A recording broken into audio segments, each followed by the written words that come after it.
अब next question है exercise 8.1 का क्वेश्चन नंबर 7। इस क्वेश्चन नंबर 7 को ध्यान से देखिए, ध्यान से सुनिए और ध्यान से समझिए। शुरू करते हैं इसका सॉल्यूशन, जो कि बिल्कुल ही आसान है। यहाँ पर एक ट्रेपेजियम दिया गया है ABCD, जिसका AB पैरेलल है CD के और यहाँ पर AD इक्वल है साइड BC के। तो यहाँ पर हमें शो करना है इसका फर्स्ट पार्ट में angle A equal to angle B और सेकंड पार्ट में angle C equal to angle D और थर्ड पार्ट में यहाँ पे हमें ट्रायंगल ABC कॉन्ग्रुएंट दिखाना है ट्रायंगल BAD की। और इसके फोर्थ पार्ट में इसमें जो डायगोनल हम ड्रॉ करेंगे AC और BD, वो दोनों डायगोनल हमें इक्वल दिखाने हैं। तो सबसे पहले इसका फर्स्ट पार्ट करने के लिए हम यहाँ पे इसमें कुछ कंस्ट्रक्शन करते हैं। तो हमने कंस्ट्रक्शन ऑलरेडी कर रखा है। यहाँ पर एक्सटेंड AB साइड को हमने एक्सटेंड किया है कहाँ तक, E तक। और यहाँ पर AD के पैरेलल यहाँ पर EC लाइन ड्रॉ कर ली है। अब यहाँ पर हम नेक्स्ट इसका सॉल्यूशन करते हैं। यहाँ पे हमें AB पैरेलल CD दिया गया है, AB पैरेलल CD। तो यहाँ पर हमने AB लाइन को यहाँ E तक बढ़ाया है, तो यहाँ पर हम कह सकते हैं AE पैरेलल टू DC या CD। Therefore AE parallel CD, ये दोनों क्या है, अपोजिट साइड ऑफ पैरेललोग्राम है। दूसरा यहाँ पर हमें दिया गया है AD is equal to BC। हमारी साइड AD ये है और वो इक्वल किसके है, BC की। तो यहाँ पर हम लिख सकते हैं AD is equal to BC। दूसरा यहाँ पर हो जाएगा AD is equal to EC के, AD is equal to EC के। इसका रीजन क्या हो जाएगा, AD इक्वल EC के, क्योंकि ये अपोजिट साइड ऑफ पैरेललोग्राम है, ये इसका रीजन हो जाएगा। तो यहाँ हम इसका रीजन लिख सकते हैं अपोजिट साइड्स टू पैरेललोग्राम। और इसके फर्स्ट का रीजन क्या है, यहाँ पे हमें AD इक्वल BC क्वेश्चन में गिवन है, तो हम इसका भी रीजन यहाँ लिख सकते हैं। अब यहाँ पर AD इक्वल है BC के और AD इक्वल EC के, देयरफॉर BC इक्वल हो जाएगा EC के। तो यहाँ हम लिख देते हैं BC इक्वल EC हो जाएगा। अगर इस इक्वेशन को हम फर्स्ट डाल दें और इसको डाल दें सेकंड, तो इसका भी रीजन हम यहाँ लिख सकते हैं बाई फर्स्ट एंड सेकंड। तो अब यहाँ पर देखो इन ट्रायंगल BCE में, इन ट्रायंगल BCE में BC EC के इक्वल हमने दिखा दिया है, BC इक्वल EC। यहाँ पे इस ट्रायंगल में BC इक्वल है EC के, जो कि यहाँ पे हमने दिखा दिया है। तो BC के सामने का जो ये एंगल होगा, इसको हम एंगल 1 लिख देते हैं और EC के सामने का एंगल जो होगा, इसको हम एंगल 2 लिख दे रहे हैं। ये दोनों एंगल कैसे हो जाएंगे, इक्वल हो जाएंगे। तो यहाँ पर हम लिख दे रहे हैं angle 1 is equal to angle 2 कैसे हो जाएगा, opposite angle to equal side. इसका रीजन हो जाएगा equal sides. Angle 1 is equal to angle 2 हो गया यहाँ पर। और दूसरा यहाँ पे एंगल 2 प्लस एंगल B, ये एक लाइन पर है, तो ये दोनों 180 डिग्री हो जाएगा। तो यहाँ पर हम आगे लिख सकते हैं next angle 2 plus angle B is equal to 180 degree. इसका रीजन हो जाएगा लीनियर पेयर। यहाँ पर ये वाला एंगल 2 है और ये एंगल B है और ये A एक लाइन है, तो इस लाइन पर ये angle 2 plus angle B 180 degree बन रहा है। नेक्स्ट ये वाला एंगल 1 और ये वाला एंगल A, ये दोनों भी 180 डिग्री हो जाएंगे। Angle 1 plus angle A is equal to 180 degree. इनका रीजन हो जाएगा को इंटीरियर एंगल। ये को इंटीरियर एंगल्स हो जाएंगे। कैसे हो जाएंगे, ये AD और EC पैरेलल है और ये AE एक ट्रांसवर्सल इसको इंटरसेक्ट कर रही है। तो यहाँ पर ये एंगल A, ये वाला पूरा, और ये एंगल 1, ये दोनों को इंटीरियर एंगल हो जाएंगे। और हम जानते हैं को इंटीरियर एंगल का जो सम होता है वो 180 डिग्री होता है। तो यहाँ पर हम कह सकते हैं यहाँ पर angle 1 plus angle A equal 180 degree है और एंगल 2 प्लस एंगल B भी 180 डिग्री है। तो ये दोनों 180 डिग्री के इक्वल हैं। तो इनको दोनों को हम इस तरह से लिख सकते हैं angle 2 plus angle B is equal to angle 1 plus angle A।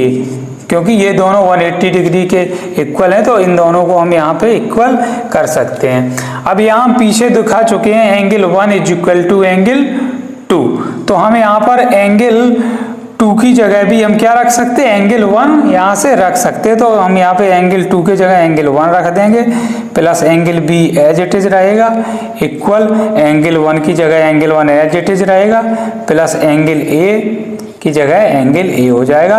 तो यहाँ पर एंगल 1 से एंगल 1 कैंसिल हो जाएगा, तो ये हो गया angle B is equal to angle A, जो कि हमें यही दिखाना था। तो इस तरह से यहाँ पर हो जाएगा angle B is equal to angle A, तो हम इसको लिख देते हैं angle B is equal to angle A. इसके फर्स्ट पार्ट में हमें यही दिखाना था, angle A is equal to angle B, तो यहाँ इसका फर्स्ट पार्ट में हमने यहाँ दिखाया angle B is equal to angle A. तो इस तरह से इसका फर्स्ट पार्ट यहाँ होता है कंप्लीट। अब इसके सेकंड पार्ट करने के लिए हम यहाँ से करते हैं इसका सेकंड पार्ट स्टार्ट। अच्छा, इस सेकंड पार्ट को करने के लिए यहाँ हम देखेंगे angle A plus angle D, ये दोनों का सम हो जाएगा 180 डिग्री।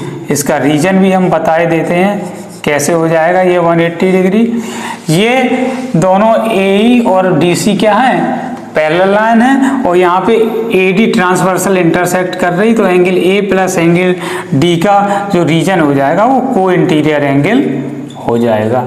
तो हम यहाँ पर लिख दिया हमने को इंटीरियर एंगल। सिमिलरली एंगल ये बी है ये वाला, और एंगल सी, इनका भी सम 180 डिग्री हो जाएगा। तो यहाँ पर हम लिख देते हैं angle B plus angle C is equal to 180 degree, इनका भी रीजन हो जाएगा सेम को इंटीरियर एंगल से। अब यहाँ पर इन दोनों इक्वेशन को जरा ध्यान से देखिए, यहाँ पर ये दोनों 180 के इक्वल हैं, तो क्या हम इन दोनों इक्वेशन को इक्वल कर सकते हैं, इनकी LHS को? बिल्कुल कर सकते हैं। तो यहाँ हम लिख देते हैं angle A plus angle D is equal to angle B plus angle C.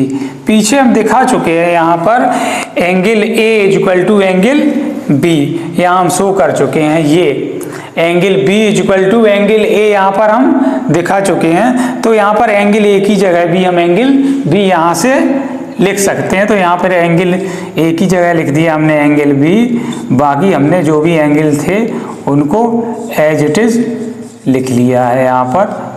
तो यहाँ पर एंगल बी से एंगल बी यहाँ पे कैंसिल हो जाएगा। तो नेक्स्ट यहाँ पर फाइनली बचा है angle D is equal to angle C, तो उसको हम लिख लेते हैं angle D is equal to angle C. तो इसके सेकंड पार्ट में हमें यही दिखाना था angle C is equal to angle D, तो यहाँ पर हमने दिखा दिया है। इस तरह से इसका सेकंड पार्ट भी यहाँ कंप्लीट होता है। अब इसके थर्ड पार्ट को करने के लिए हमने यहाँ डायगोनल AC और डायगोनल BD को मिला दिया है, और यहाँ पर हमने इन दोनों ट्रायंगल में ट्रायंगल ABC और ट्रायंगल BAD में ले लिया है। इन्हीं दोनों ट्रायंगल को हमें कॉन्ग्रुएंट दिखाना है। तो ट्रायंगल ABC हमारा ये वाला ट्रायंगल, और ट्रायंगल BAD हमारा ये वाला ट्रायंगल, ये दोनों ट्रायंगल एक ही बेस AB पर है। तो यहाँ पर हमें पहली चीज मिल जाती है AB is equal to BA, जो कि क्या है, कॉमन, यहाँ पे कॉमन साइड है दोनों में। सेकंड यहाँ पर AD is equal to BC हो जाएगा, AD is equal to BC। इसका रीजन क्या हो जाएगा, यहाँ पे हमें क्वेश्चन में ये इक्वल दिया गया है, तो इसका रीजन हम लिख देते हैं गिवन। थर्ड एंगल A, ये वाला पूरा एंगल, और एंगल B, ये दोनों क्या हैं, इक्वल हैं। Angle A is equal to angle B, इसका रीजन क्या हो जाएगा angle A is equal to angle B का, ये हम पीछे प्रूव कर चुके हैं। तो इसका रीजन हम लिख देते हैं प्रूव एबव। ऊपर क्वेश्चन में हम यहाँ पे इसको प्रूव कर चुके हैं। Therefore triangle ABC congruent triangle BAD के हो जाएगा। ये किस रूल से हो जाएगा, कैसे हो जाएगी ये कॉन्ग्रुएंट? एक साइड है, दूसरी साइड है, और तीसरा ट्रायंगल है। तो ये साइड एंगल साइड रूल से, तो इसका हम रीजन लिख देते हैं ये SAS रूल से कॉन्ग्रेंट हो गए ट्रायंगल में। तो ये ऐसे एस रूल से ये दोनों ट्रायंगल क्या हो गए, कॉन्ग्रेंट हो गए। तो इसके थर्ड पार्ट में हमें यही शो करना था, तो हमने यहाँ पर थर्ड पार्ट यहाँ पर किया कंप्लीट। अब इसके फोर्थ पार्ट में हमें diagonal AC equal to diagonal BD दिखाना है। तो डायगोनल AC हमारा कहाँ है, ये है, और डायगोनल BD कहाँ है। ये डायगोनल AC हमारा और BD उन्हीं दोनों ट्रायंगल में है जिन दोनों ट्रायंगल को हम कॉन्ग्रेंट कर चुके हैं। तो इसका फोर्थ पार्ट बाई CP/CT हम कह सकते हैं ये AC is equal to BD हो जाएगा। कैसे, CP/CT के द्वारा, क्योंकि ये जो डायगोनल AC है हमारा ट्रायंगल ABC में है और जो डायगोनल BD है ये ट्रायंगल हमारा BAD में, जो कि इन दोनों ट्रायंगल को हम कॉन्ग्रेंट दिखा चुके हैं। तो बाई CP/CT हम कह सकते हैं AC इक्वल टू BD। तो इस तरह से ये क्वेश्चन नंबर 7 यहाँ पर होता है कंप्लीट। ये क्वेश्चन नंबर 7 इस एक्सरसाइज 8.1 का लास्ट क्वेश्चन था, जो कि यहाँ पर हमने कंप्लीट किया है। इसके साथ ही साथ ये एक्सरसाइज 8.1 यहाँ होती कंप्लीट। आई होप आप लोगों को इस एक्सरसाइज के सारे क्वेश्चन बहुत अच्छी तरह समझ में आए होंगे। अगर क्वेश्चन समझ में आए हैं तो वीडियो को लाइक करें, अपने क्लासमेट्स के साथ शेयर करें। Wish you all the best. अब हम मूव करते हैं नेक्स्ट एक्सरसाइज की ओर।